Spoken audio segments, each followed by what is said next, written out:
Have you ever stopped to realize that most of what you call your life is nothing more than a swirl of thoughts and emotions bouncing inside your head? That burning anxiety that keeps you awake, that memory that tears you apart, that endless chase for approval, none of it is the world itself. It's only the mirror of your mind distorting reality. And here's the uncomfortable truth.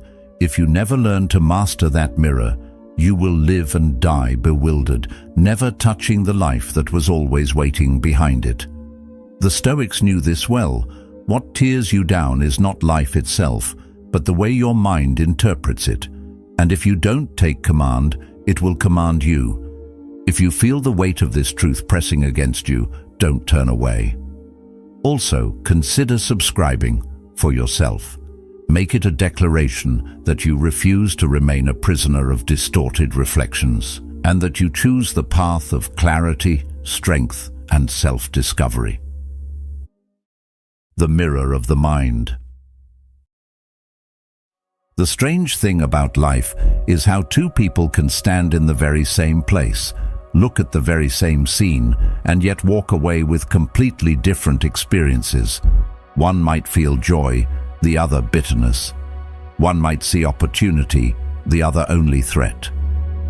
The world outside hasn't changed. It's the mirror inside their minds that bends what they see.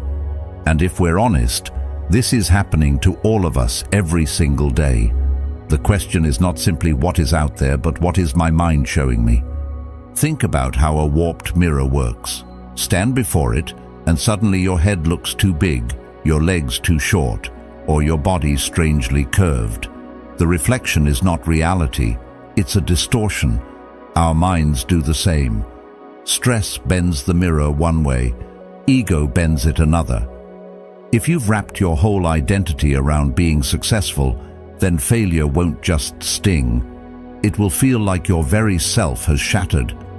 If you've convinced yourself you're unwanted, then even kindness might look suspicious, as though people have hidden motives. Marcus Aurelius once reminded himself, "The soul becomes dyed with the color of its thoughts." That's the trap of the mirror.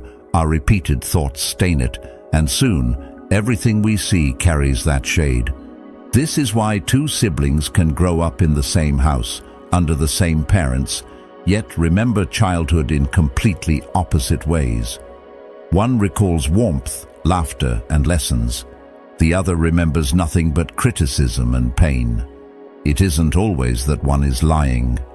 It's that each of their mirrors caught a different reflection, and over time those reflections hardened into truth. The Stoics understood this danger clearly. Epictetus said, "It's not what happens to you, but how you react to it that matters." What he meant was that the events of life are neutral. The mirror of your mind gives them shape, color, and meaning. But here's the problem. Most of us never question our mirror. We assume what we see must be the way things really are, and so distortions become reality. Anxiety paints the future darker than it truly is. Nostalgia polishes the past brighter than it ever was. Desire stretches things into exaggerated shapes, making us believe we'll only be happy if we reach that one goal or own that one object. Carl Jung once wrote, "Your visions will become clear only when you can look into your own heart. Who looks outside dreams, who looks inside awakes." The mirror of the mind can keep you dreaming illusions unless you dare to look deeper, to see not just the reflection, but the one standing behind it. Let's test this with a simple example. Imagine you walk into a room and three people stop talking the moment you enter. If your mental mirror is colored by insecurity, you'll think, "They were gossiping about me." If your mirror is shaped by pride, you'll think, "They must respect me too much to speak freely." If your mirror is grounded and calm, you might think, "Maybe they were finishing up something private." The event didn't change. Your mirror did. This is why Seneca warned, "We suffer more often in imagination than in reality." The mind shows us a distorted version, and we end up fighting battles that never truly existed. So, what can we do? We can polish the mirror. When an old mirror gathers dust, it doesn't need to be thrown away, it just needs cleaning. Likewise, the mind doesn't need to be destroyed, only disciplined. Polishing the mirror means slowing down before reacting, noticing how your thoughts bend what you're seeing. For instance, if you feel anger rising, pause and ask, is this anger coming from what actually happened or from the way my mind is reflecting it? That simple step is like wiping away the smudge before trusting the reflection. Aristotle once said, "The self-controlled person is free." The more you polish the mirror, the freer you become from being ruled by distorted images. But polishing is not a one-time act, it's a daily practice. Just as a mirror gathers dust again and again, the mind gathers stress, judgments, and old habits. A few minutes of reflection each day helps. You might sit quietly in the morning and ask yourself, what color are my thoughts today? What kind of world is my mirror reflecting back to me? Even this simple awareness begins to smooth out distortions. And over time, something beautiful happens. The mirror starts showing reality with less noise, less prejudice, less fear. Still, let's be clear, the mirror will never fully capture the truth. A mirror can only reflect what stands before it, never the one behind it. This is where philosophy meets mystery. Plato once described life as living in a cave, mistaking shadows for reality. Our mental mirror, no matter how polished, still only reflects the shadows of our senses. The real journey is not only to polish the mirror, but to slip behind it, to discover the one who is watching. When you glimpse even a fragment of that truth, life no longer feels like a chain of random reflections. It becomes rooted, purposeful, and alive. So ask yourself today, are you living in reflections, or are you polishing your way toward clarity? The world is out there, vast, rich, vibrant, but what you truly experience is only as clear as the mirror inside you. Master that, and you master not just your mind, but your entire experience of life.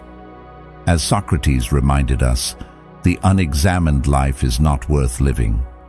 Examining your mirror is the first step to living a life worth remembering. How other creatures see it.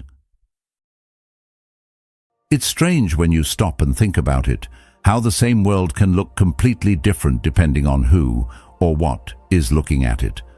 A forest at sunset to you might look peaceful, even beautiful, but to a wolf, that same forest is nothing but the backdrop to a hunt. To a bird, it's a network of branches, a home in the sky. To a butterfly, it's a field of colors and nectar trails. Nothing has changed in the forest itself. What changes is the mirror through which it's seen, and this is exactly how life works, not only for animals, but for us. Take the tiger as an example. To the tiger, you are not a person with dreams, feelings, and memories. You are calories. You are energy. Breakfast, lunch, or dinner, that's it. Because the tiger's mind, its mirror, has been shaped by survival. Its lens is narrow but effective. It reduces life to food, territory, and instinct. That's all it needs to carry on its existence. The grasshopper, entirely different. Its mirror is tuned to vibrations in the ground, the presence of predators, the smell of plants. It lives in a different reality, though both tiger and grasshopper share the same earth. Seneca once said, "Every animal is driven to self-preservation by nature, and that drive creates the filter through which each creature experiences the world." Now, here's where it gets interesting. Humans have the gift of a wider mirror.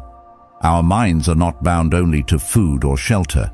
We can reflect more: art, love, beauty, knowledge, even questions about the meaning of existence. This wider mirror gives us access to experiences no tiger or grasshopper could ever have.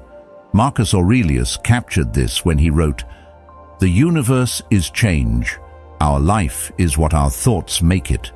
Our thoughts, our judgments, the shape of our mirror, these don't just reflect reality. They create the experience of life itself. But here lies the danger. As much as our mirror is capable of reflecting more, it is also capable of distorting more. Prejudice, judgment, and strong identities shrink it down until it's no better than the tigers. When we cling too tightly to labels, race, politics, success, failure, we reduce our wide mirror into a narrow one, showing us only fragments of life that confirm what we already believe. Suddenly, we don't see the world as it is. We only see what fits into the story we've told ourselves. Epictetus warned against this kind of blindness when he said, "It is not things themselves that disturb us, but our opinions about them. The opinions fog the mirror, and soon we mistake distortion for truth." Think of how quickly judgment can warp perception. A stranger cuts you off in traffic, and your mirror reflects anger. "He disrespected me.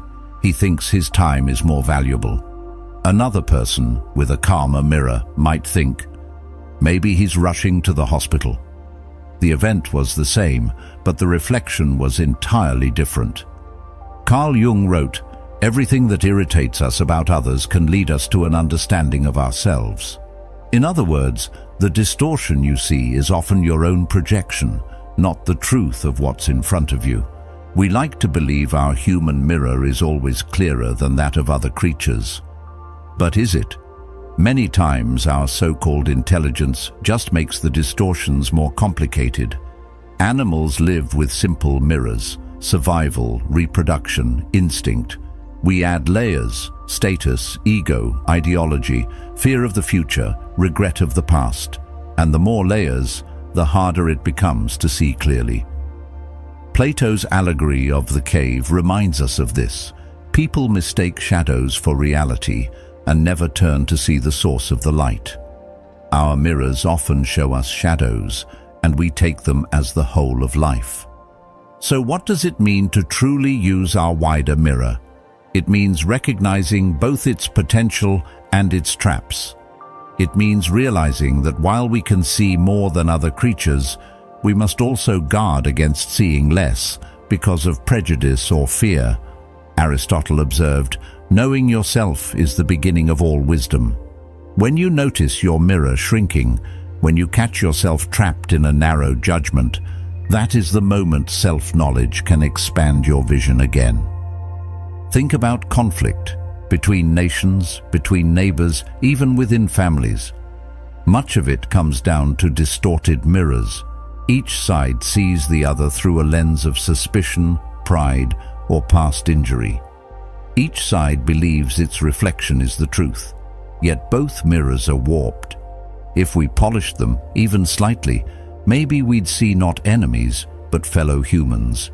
Maybe we'd realize the tiger isn't the only one that reduces others to food.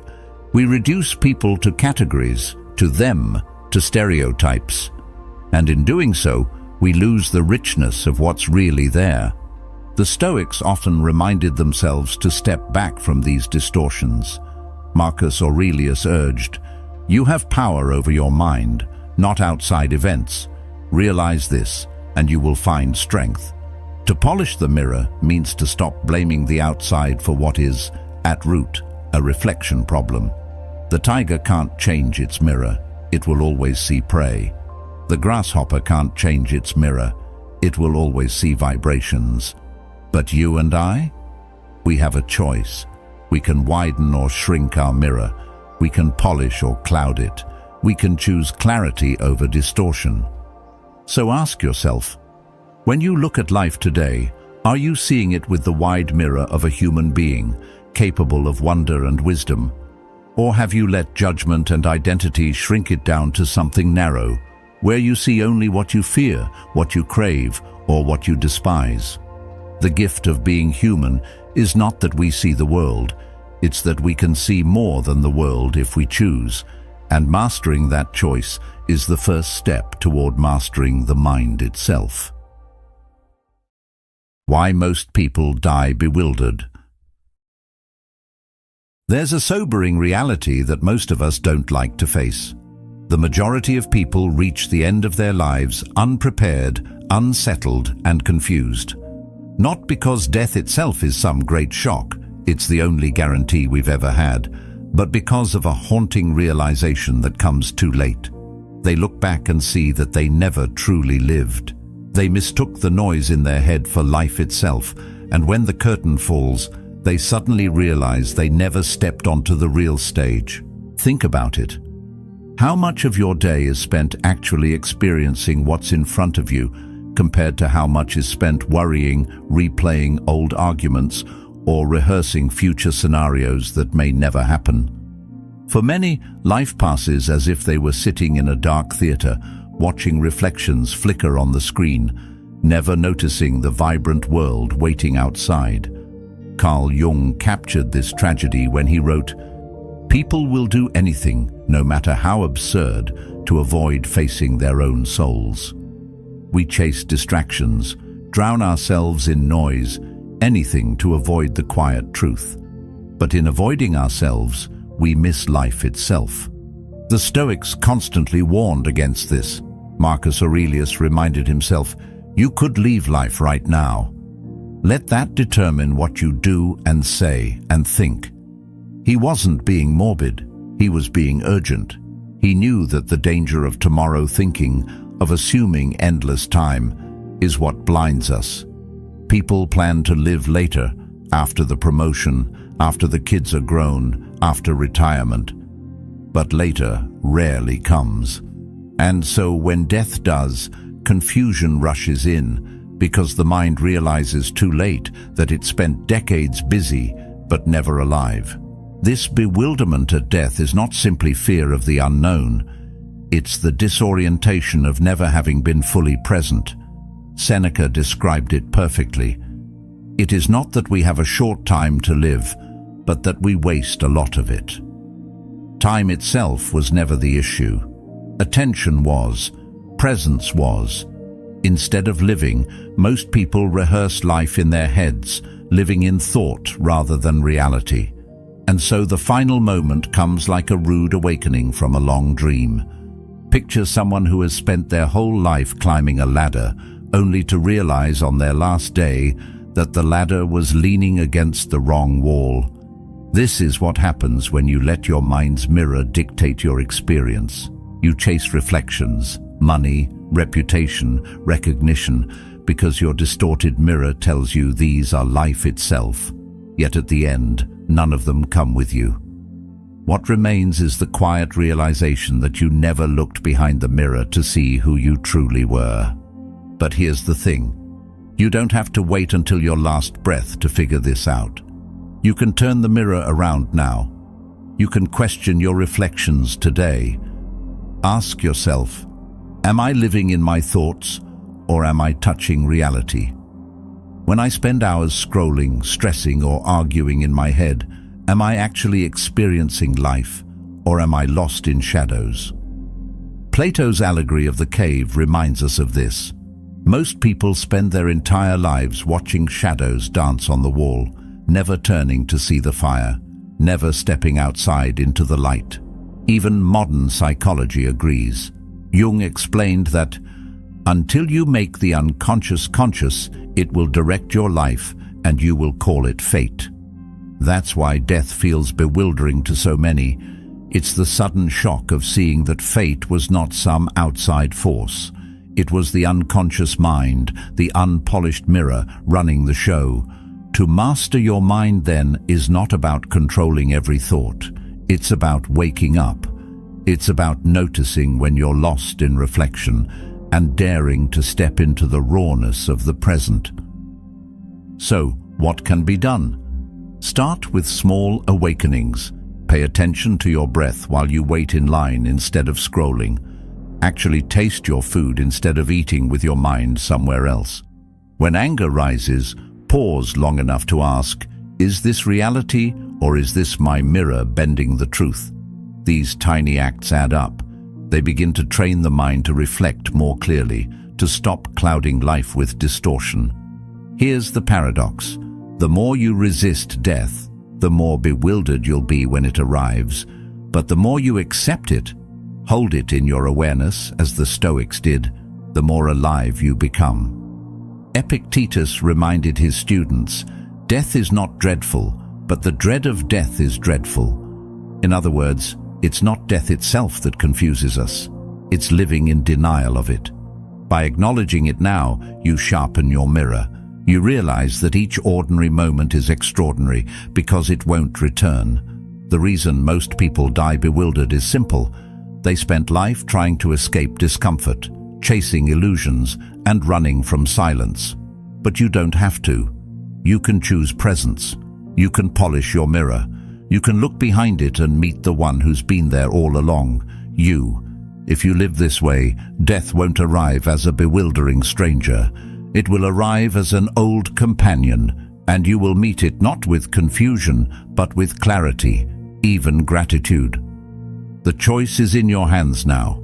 Will you keep chasing shadows on the mirror, or will you turn around and live in the light?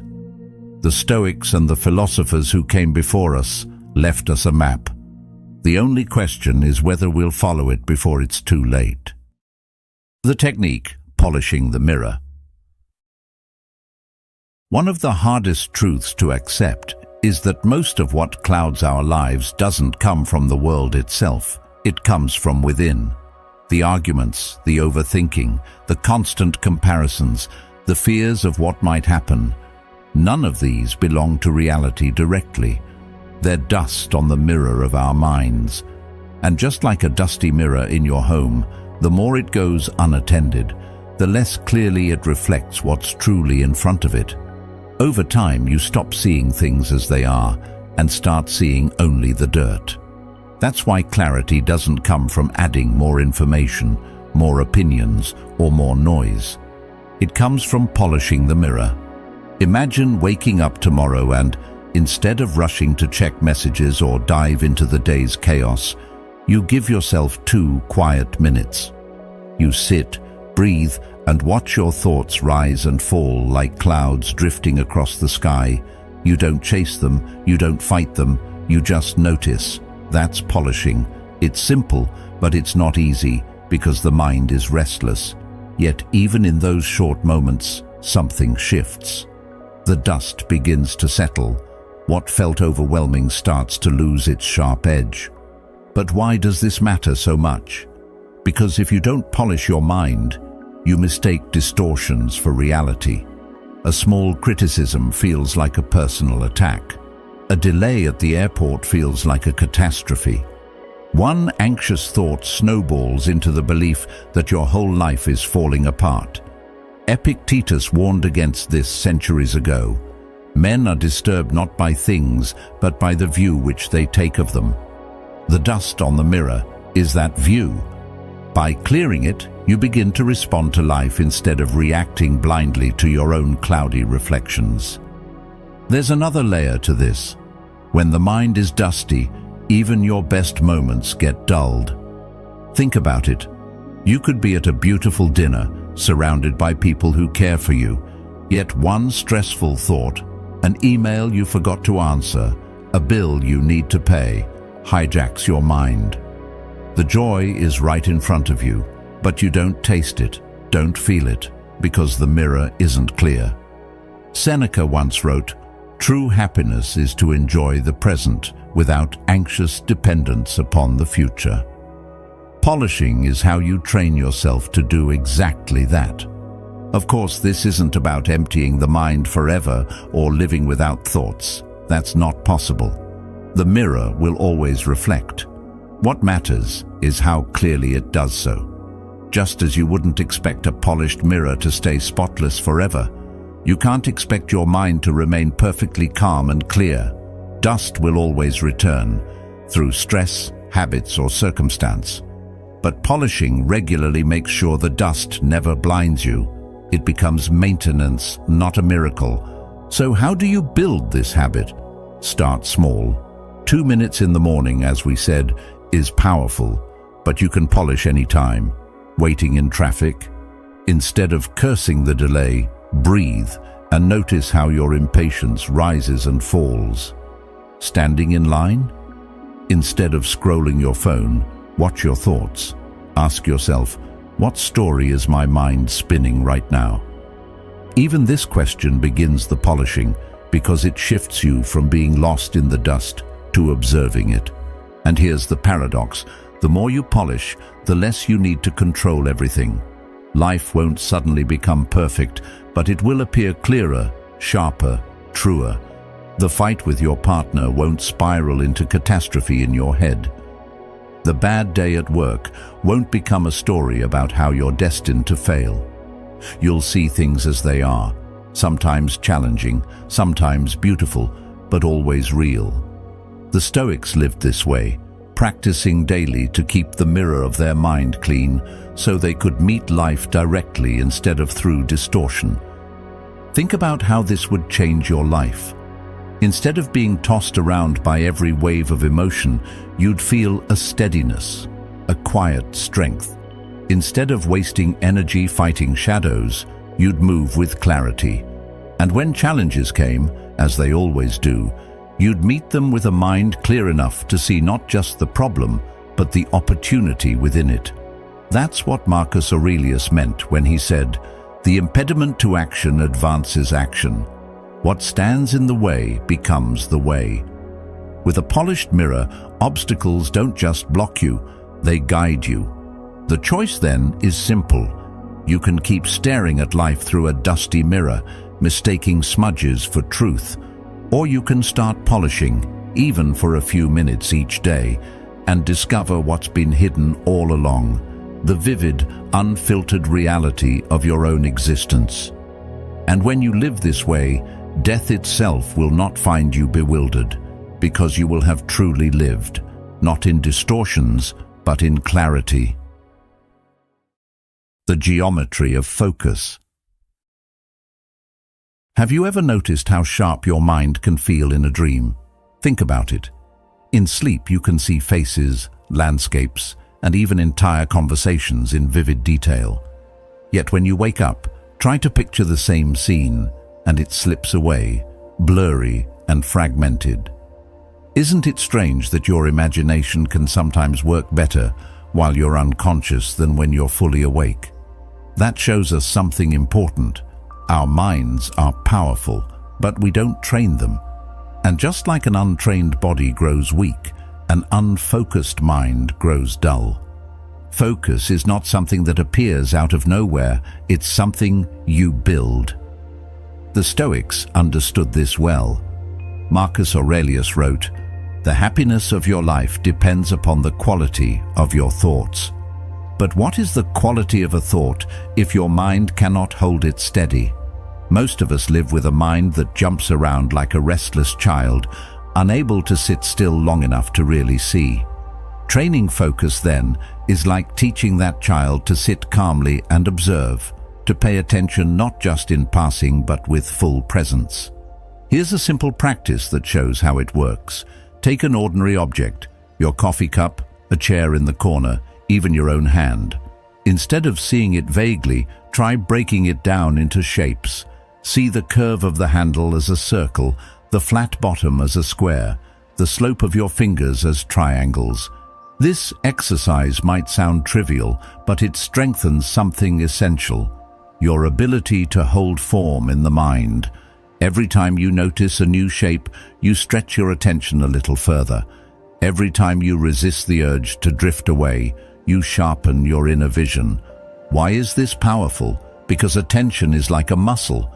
The more you exercise it, the more strength it carries into every area of life. Epictetus reminded his students, "No great thing is created suddenly." Focus is no different. If you cannot focus on something as simple as the shapes within a coffee cup, how can you expect to hold steady in moments of stress, conflict, or deep decision-making? The small training prepares you for the larger challenges. Think of it as mental geometry. A body can be broken down into lines, angles, and structures. The more precisely you notice these forms, the more vividly you can imagine them, and the more resilient your mind becomes. It's like learning to see life in high definition instead of settling for a blurred picture. Carl Jung once wrote, "Who looks outside dreams, who looks inside awakes." Geometric focus is one way of awakening. It teaches you not to drift passively, but to engage the inner eye, to see with deliberate clarity. And let's be honest, most of us are training the opposite habit. Scrolling endlessly, multitasking, checking notifications every 2 minutes.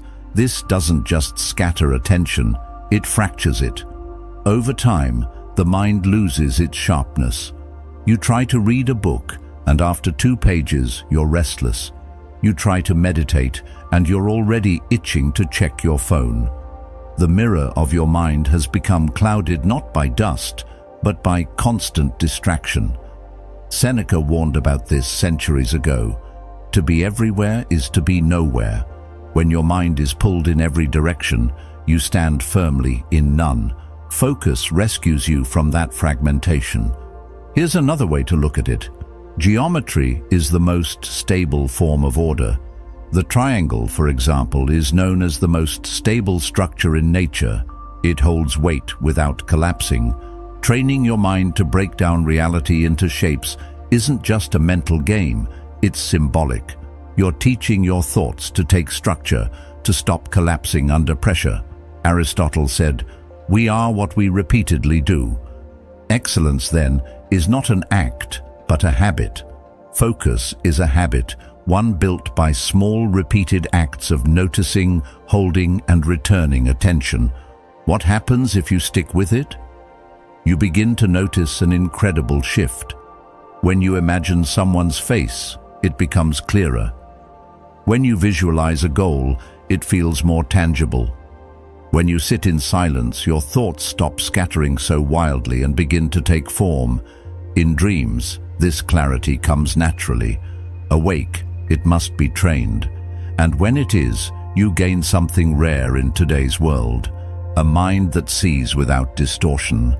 But let's not confuse this with control for the sake of control. The point isn't to dominate every thought or force your imagination into rigid shapes. The point is to give your mind the discipline it needs to serve you instead of ruling you. Think about what that means for your life. If your focus is sharp, arguments don't derail you as easily. Temptations lose some of their power. Creativity flows with greater depth. Even ordinary tasks, listening to a loved one, reading a book, cooking a meal, become richer because you're truly there. Without focus, you're half alive, drifting between images in your mind. With focus, you're present, alive, awake. So the invitation is simple. Start small. Pick one object today and break it down into shapes. Tomorrow, pick another. Over time, you'll find that this geometric practice doesn't just make your imagination sharper, it makes your entire life sharper. The more clearly you can see, the more deeply you can live. And in the end, isn't that the goal? To awaken from the blur, to step out of the dream, and to meet life in full clarity. From reflection to reality.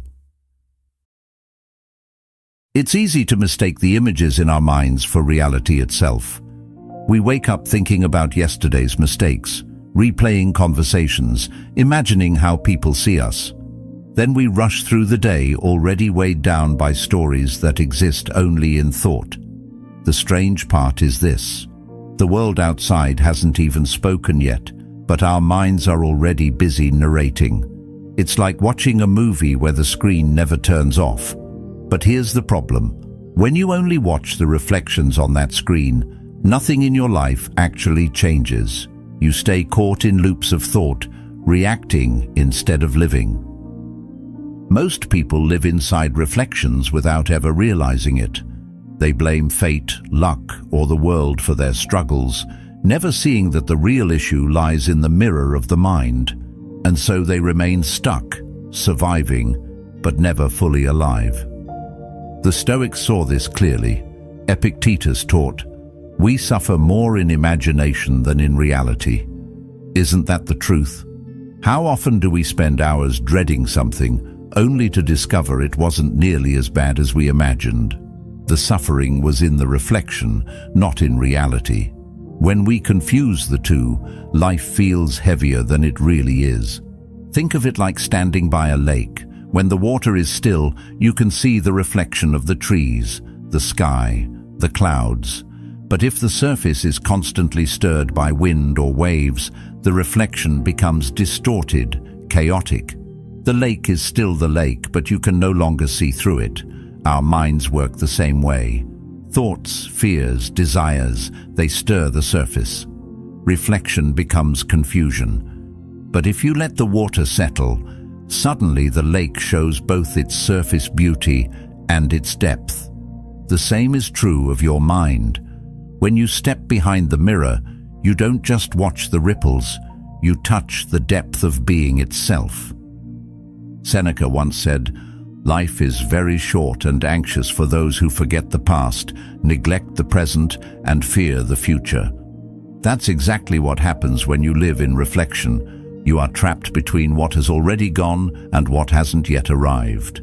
The present moment, the only place life actually happens, is lost. But when you slip behind the mirror, you find the present again. You begin to live not in shadows, but in reality itself. Let's make this practical. Imagine you're in a heated argument. Your mind throws up reflections. They're attacking me. I need to defend myself. I can't lose this. The reflections spark emotion. Emotion sparks reaction. And soon you're both trapped in a storm of distortion. But if you step behind the mirror, you can pause. You can notice, these are just reflections, not the truth. And in that pause, something changes. You're no longer reacting blindly. You're choosing. That's the difference between being controlled by your mind and directing it. Plato's allegory of the cave is a powerful reminder here. He described people chained in a cave, watching shadows on the wall, mistaking them for reality. But when one person breaks free and turns around, he sees the fire, the light, the real source. Life in reflection is like living in that cave, mistaking shadows for truth. To step behind the mirror is to turn around and see life as it really is. And here's the beauty of it. When you touch reality in this way, even for a moment, everything shifts. Colors seem brighter, conversations feel deeper, small moments carry more weight. You are not just rushing from task to task, you are present. This presence is not dramatic, but it is powerful. It's the difference between confusion and clarity, between a life wasted and a life lived fully. So, how do you practice this? Begin with awareness. Throughout your day, notice when you're lost in thought, caught in stories about the past or worries about the future. Pause and ask, am I watching reflections or am I touching reality? Even this simple question is like stepping behind the mirror for a moment. Over time, those moments grow longer and clarity becomes your natural state. The philosophers and psychologists across ages all point to the same truth. Mastery of the mind is mastery of life. Stay trapped in reflection and you remain a prisoner of illusions. Step into reality and you discover freedom. You don't just survive, you live, and when the final moment comes, you won't meet it bewildered, as if waking from a long dream. You'll meet it with the quiet strength of someone who has truly been alive. The choice is yours. Shadows or substance, reflection or reality. And once you've glimpsed the difference, the answer becomes clear. The danger of misuse. When people first taste a bit of clarity, something interesting happens. They realize that the mind is not fixed, that it can be trained, sharpened, and even directed. And with that realization comes temptation, the temptation to use it as a tool for quick gains. You hear about people trying to manifest money, bend outcomes, or even influence others. It sounds appealing, doesn't it? To use your newfound mental strength to shape the world exactly how you want it. But here's the problem. Chasing control before you've built wisdom is dangerous. It's like giving the keys of a race car to a child. The machine is powerful, but without the maturity to handle it, the result is disaster. The Stoics would have warned us about this. Marcus Aurelius constantly reminded himself to keep his intentions pure. He wrote, "If it is not right, do not do it. If it is not true, do not say it." A disciplined mind is not meant to serve greed or ego. It's meant to guide us toward truth and virtue. When you try to bend life to your desires without first mastering yourself, you end up enslaved by the very mind you thought you were controlling. Carl Jung pointed to a similar danger when he said, "People will do anything, no matter how absurd, to avoid facing their own souls." Think about that. Instead of using inner strength to turn inward and discover who they are, many use it as a shortcut to escape themselves. They distract with fantasies of wealth, power, or influence, hoping mastery of the mind will deliver external victories. But true mastery isn't about manipulating the outer world. It's about gaining freedom from the illusions inside. If you practice mental discipline only to feed desire, whether it's money, approval, or power, you haven't freed yourself at all. You've only polished your chains. The mind becomes sharper, yes, but sharper in service of the very impulses that distort it. That's not wisdom. That's self-deception. Here's a way to think about it. Imagine you've been given a lamp that can light up any room. You could use it to illuminate dark corners, to see things as they really are. Or you could turn it into a spotlight for your own performance, blinding others while convincing yourself you're the star of the show. Both use the lamp, but only one brings clarity. The same goes for the mind. A trained mind can light the way to truth, or it can become a tool for manipulation. The difference depends on your intention. Epictetus taught that we must focus on what is within our control and release what is not. He said, "Freedom is the only worthy goal in life. It is won by disregarding things that lie beyond our control." When you use mental strength to try and force outcomes, wealth, fame, recognition, you step outside your circle of control. You trade freedom for frustration, because no matter how strong your focus, you cannot command the world to obey. Mastery of the mind isn't about bending reality. It's about aligning yourself with it. It's not the person who gets everything they desire who is free. It's the one who is not ruled by desire in the first place. This is why the danger of misuse is so subtle. The mind can become sharp, but sharpness without direction can cut the one who wields it. The Stoics practice daily not only to strengthen their focus, but to test their intentions, asking, "Am I using this discipline to live in harmony with nature, or to force my own way upon it?" Think about the stories we've seen in history, leaders who gained great influence but used it for domination, thinkers who discovered truths but twisted them for personal gain. Every one of them misused their mirror. They learned to direct their minds outward but never stepped behind it to see who they were. And as a result, the very power they developed consumed them. Jung described this in another way. The most terrifying thing is to accept oneself completely. It's far easier to play with power than to face your own reflection. But that facing, that stepping behind the mirror, is the real purpose of mental discipline. So what does safe practice look like? It looks like humility. It looks like using focus not to manipulate others, but to understand yourself. It looks like training the mind to see clearly, not to escape reality. It means asking before each practice, am I polishing the mirror to see truth or to feed illusion? One path brings clarity, the other confusion. At the heart of Stoicism lies a powerful reminder: virtue is the only good. Wealth, reputation, pleasure, they're indifferent. What matters is whether you use your mind in service of wisdom, justice, courage, and self-control. The danger of misuse is forgetting this and turning the gift of clarity into another trap of desire. So the warning stands. When you begin to master your mind, resist the urge to use it like a weapon for personal gain. Don't turn discipline into greed or focus into control. Instead, let it guide you deeper. Let it carry you beyond the mirror of thoughts, beyond the parade of reflections, into the stillness of who you really are. Because there, behind the mirror, lies the freedom the Stoics spoke of, the wisdom the philosophers pointed to, and the peace that no amount of external success can match. Practical daily practice. The hardest part about change isn't knowing what to do, it's actually doing it.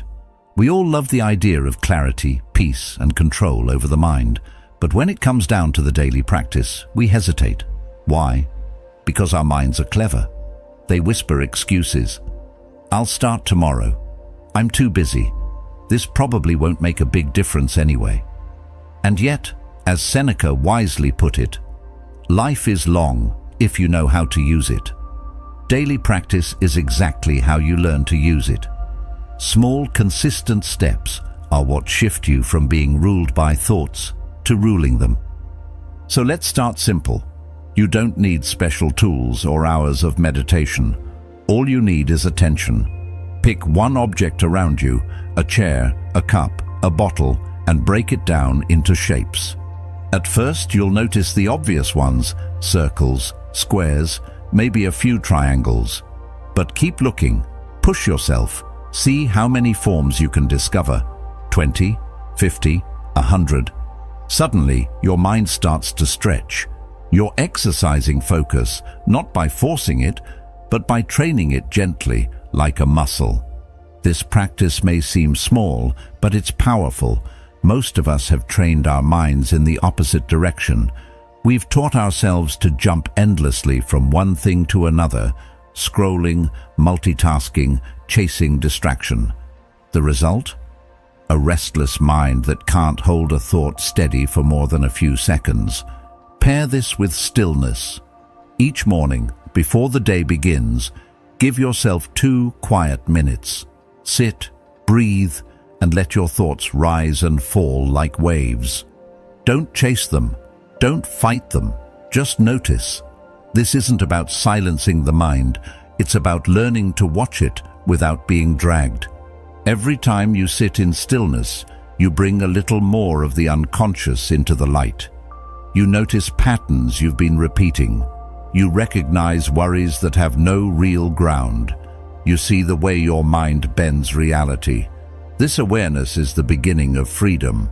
Without it, you live as if controlled by fate. With it, you begin to choose. Here's the beauty of these practices. They can be done anywhere. Waiting for the bus? Break down the street signs into shapes. Sitting in a meeting? Notice the geometry of the room. Stressed in traffic? Breathe and let the thoughts settle instead of chasing them. The world becomes your training ground. Each situation is another chance to polish the mirror. Plato described philosophy as a turning of the soul toward the light. Each of these small moments is exactly that turning. And the results? Subtle at first, but life-changing. You'll notice that your thoughts don't control you as much. The same stressful situations will come, but they won't drag you down with the same force. Emotions will rise, but you'll be able to hold steady, like a sailor who has finally learned to steer the ship rather than be tossed by the waves. Don't underestimate the simplicity. The mind loves complexity. It wants dramatic solutions, life-changing breakthroughs. But the truth is, mastery is built in quiet, ordinary repetitions. 5 minutes of geometric focus, 2 minutes of stillness. Done every day, these tiny acts reshape the way your mind reflects reality. Over time, they turn confusion into clarity. They turn scattered thoughts into grounded presence. And that is how you begin not just to exist, but to truly live. So here's the choice in front of you. Keep letting your mind run wild, scattered by every distraction, weighed down by every reflection. Or start small. Take one object today, break it down into shapes. Sit for 2 minutes tomorrow morning and just watch your thoughts. It's not about perfection, it's about practice. Because practice is what polishes the mirror. And the clearer the mirror, the clearer your life becomes. In the end, life isn't about the endless reflections your mind throws at you. It's about touching reality as it truly is. The clearer your mirror, the clearer your path. Don't let your days slip by in distortion. Choose to live with presence, strength, and clarity. If this message spoke to you, take the next step. Watch one of the videos waiting for you on the screen and keep sharpening your mind. And thank you for walking this path with us, for being a part of Stoic Journal.